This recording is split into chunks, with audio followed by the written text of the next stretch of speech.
সুপ্রিয় শিক্ষার্থীবৃন্দ, সম্মানিত শ্রোতামণ্ডলী, আসসালামু আলাইকুম। সপ্তম শ্রেণীর শিল্প সংস্কৃতির ক্লাসে আপনাদের স্বাগতম। যারা এই চ্যানেলে নতুন, এই চ্যানেলে প্লে লিস্টে দ্বিতীয় থেকে নবম শ্রেণীর বিভিন্ন ক্লাসগুলো সাজানো রয়েছে, প্রয়োজনে সেগুলো দেখে নিতে পারেন। কাজের মাঝে শিল্প খুঁজি।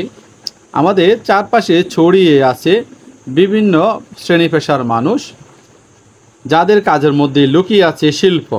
আমাদের প্রায় সকলের বাড়িতে ব্যবহার হয় বাঁশ ও বেতের তৈরি নানা সরঞ্জাম, আসবাবপত্র, মাটি দিয়ে তৈরি ঘর সাজানোর সামগ্রী, তৈজসপত্র কম বেশি আমরা সকলেই ব্যবহার করি।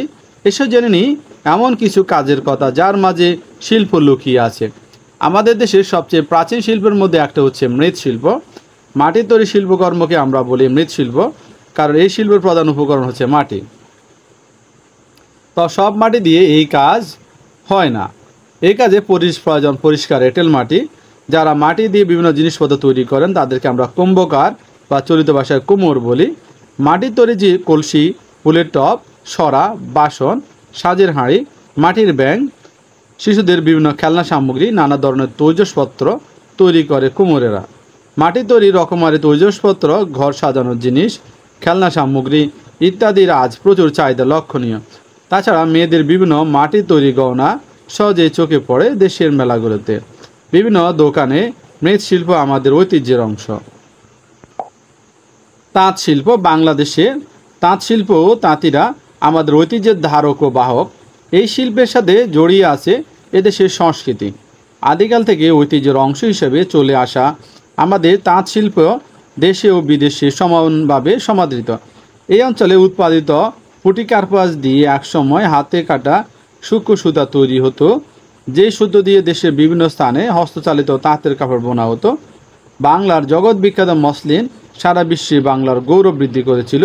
এখনও দেশের তাঁতি শিল্পীরা নারায়ণগঞ্জের সোনারগাঁওয়ে ঐতিহ্যবাহী জামদানি, রাজশাহীর রেশম সিল্ক, টাঙ্গাইলের শাড়ি, কুমিল্লার খাদ্য বা খদ্দর, সিরাজগঞ্জের লুঙ্গি ও গামছা, ঢাকার মিরপুরে বেনারসি, সিলেট মৌলভীবাজারের তাঁত ও বৃহত্তর পার্বত্য চট্টগ্রামে তাঁতের কাপড়ে রয়েছে বিশ্বব্যাপী চাহিদা ও কদর।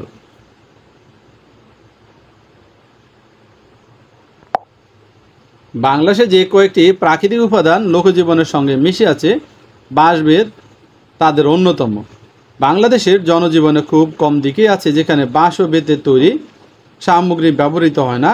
বাঁশ ও বেতের তৈরি কুলা, চালন, খাঁচা, মই, চাটাই, নানা ধরনের গোলা, ঝুড়ি, মোড়া, মাছ ধরার ছাই, মাথাল,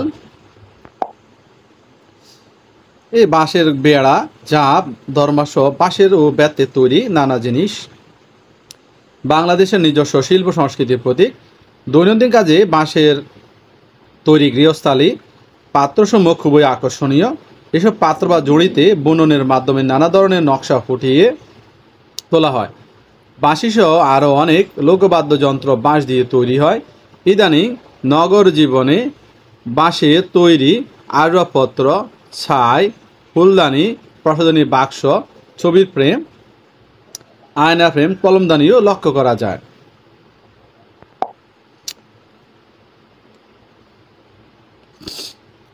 ঠিক বেজ স্ল্যাবের মতো আমরা আরেকটি স্ল্যাব তৈরি করব, যার নাম হবে কাটিং স্ল্যাব। এটার সাইজ হবে ন্যূনতম দৈর্ঘ্যে 6 ইঞ্চি, প্রস্থে 4 ইঞ্চি, পুরুত্বে আধা ইঞ্চি। আমরা কাটিং স্ল্যাব থেকে আমাদের প্রয়োজনীয় নকশাগুলো কেটে নেব। এবার আমরা ইচ্ছে মতো নকশায় ফুল, পাতা, পাখি ইত্যাদি এঁকে নেব। আঁকার সময় আমরা খেয়াল করবে এমনভাবে মেপে করব যেন সম্পূর্ণ নকশাটি বেস স্ল্যাব থেকে বড় না হয়ে থাকে।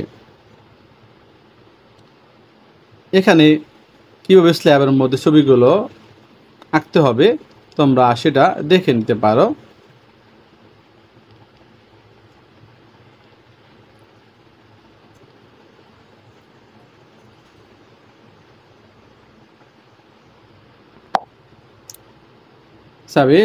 একটা পাখির ছবি এঁকে সেগুলো শুকিয়ে কাজ করা হয়েছে।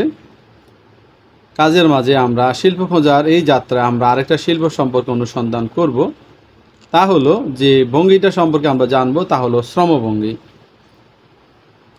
প্রতিদিনের কাজের মধ্যেই আমরা নিজেদের অজান্তে অনেকগুলো দেহভঙ্গি করে থাকি। একটি ভঙ্গি থেকে আরেকটি ভঙ্গি বেশ ভিন্ন। সাধারণত আমি কি কাজ করছি তার উপর নির্ভর করে আমার ভঙ্গি কেমন হবে।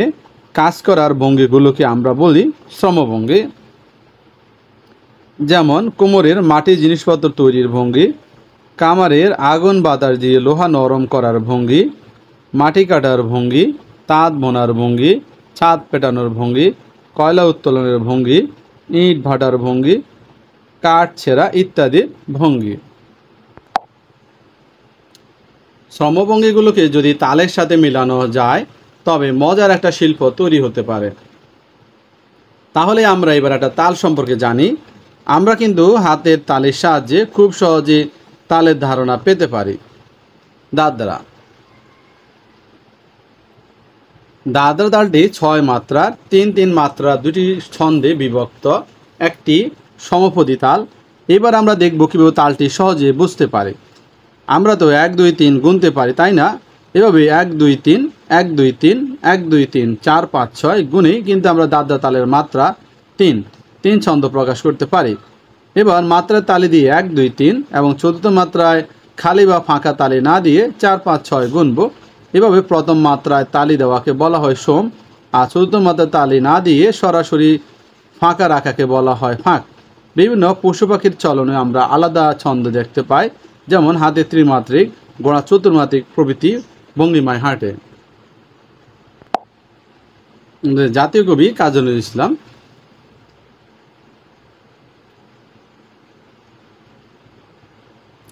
কাজী নজরুল ইসলাম অবিভক্ত বাংলার সাহিত্য, সমাজ, সংস্কৃতি ক্ষেত্রের অন্যতম শ্রেষ্ঠ ব্যক্তিত্ব। নজরুল 1306 বঙ্গাব্দের 11 জ্যৈষ্ঠ 24 মে 1899 পশ্চিমবঙ্গের বর্ধমান জেলার চুরুলিয়া গ্রামে জন্মগ্রহণ করেন। নজরুলের ডাকনাম ছিল দুঃখ মিয়া। বস্তুত তিনি গোঁড়ামি, রক্ষণশীলতা, ধর্মানন্দতা, কুসংস্কার ও আচার সর্বস্বতা থেকে দেশবাসীর মুক্তির জন্য আজীবন সংগ্রাম করে গেছেন। তিনি স্বদেশী গানকে স্বাধীনতা ও দেশাত্মবোধের মধ্যে সীমাবদ্ধ না রেখে সর্বহারা শ্রেণীর গণসঙ্গীতে রূপান্তর করেন। হুগলি জেলে বসে নজরুল রচনা করেন। এই 52 মহিন একাডেমির চ্যানেলের ক্লাসগুলো দেখার জন্য প্রথমে ইউটিউবটা আমরা ট্যাপ করব। এরপর সার্চ বাটন আমরা ক্লিক করব। সেখানে আমরা টাইপ করব 52 মহিন। সার্চ করার সাথে চ্যানেলে লগো চলে আসবে। এরপর এই লেখার উপরে আমরা একটা ক্লিক করব। এরপর এখানে আসে শর্ট লিভ প্লেলিস্ট। আমরা এখান থেকে প্লেলিস্টটা আমরা ক্লিক করব। প্লেলিস্ট ক্লিক করার সাথে সাথে আমাদের যে ক্লাসগুলো এখানে চলে আসবে। সপ্তম শ্রেণী ডিজিটাল, নবম শ্রেণী ডিজিটাল, বাংলা, পঞ্চম শ্রেণী ইসলাম, গণিত, বিজ্ঞান, তৃতীয় শ্রেণীর, সপ্তম শ্রেণীর এই যে ক্লাসগুলো আছে, এই ক্লাসগুলো যার যে ক্লাসগুলো পছন্দ সেই ক্লাসগুলোর উপরে আমরা কি করব, ট্যাপ করব। ধরো এখানে নবম শ্রেণীর বাংলা দেখব, তাহলে বাংলার ক্লাসগুলো আমরা পর্যায়ক্রমে সাজিয়ে সেই ক্লাসগুলো সংগ্রহ করে নিতে পারবো। ধন্যবাদ সবাইকে। আসসালামু আলাইকুম। শিকল পরার ছল, মোদের শিকল পরার ছল, আর বহরমপুর জেলে জাতের নামে বদজাতি সব জাত জালিয়াত খেলেছে জুয়া, এই বিখ্যাত গান দুটি। এই পাঠ থেকে এই পাওয়া আমার পছন্দের একটি শিল্প হচ্ছে তাঁত শিল্প। এদেশে তাঁতি ও তাঁত শিল্প আমাদের ঐতিহ্যের অংশ। আদিকাল থেকে এই শিল্প সমাদৃত। এই শিল্প আজ পর্যন্ত সমানভাবে বিকাশ লাভ করেছে। তুলা থেকে উৎপন্ন সুতা দ্বারা কাপড় তৈরির বিশেষ যন্ত্রকে তাঁত বলা হয়। বাংলাদেশে আমরা বিভিন্ন ধরনের তাঁত দেখতে পাই। হাতে বহন করার যোগ্য বা বিশাল আকারের তাঁত। বাংলাদেশে হস্তচালিত তাঁত শিল্প বেশ সমাদৃত।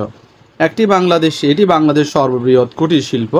দেশীয় হস্তচালিত তাঁত দিয়ে প্রায় 60 থেকে 70 লক্ষ লোক প্রত্যক্ষ ও পরোক্ষভাবে তাঁত শিল্পের সাথে জড়িত। দেশের চাহিদার প্রায় 40% কাপড় তাঁত শিল্প যোগান দিয়ে থাকে। বাংলাদেশে তাঁত শিল্পে উৎপন্ন বিশ্ববিখ্যাত মসলিন সারা বিশ্বে দাপটের সাথে বিরাজ করেছে। এখনও স্বল্প পরিসরে মসলিন কাপড় উৎপাদন হচ্ছে, তাই এই শিল্পের প্রতি অধিক গুরুত্ব দেওয়া উচিত। ধন্যবাদ সবাইকে। আসসালামু আলাইকুম।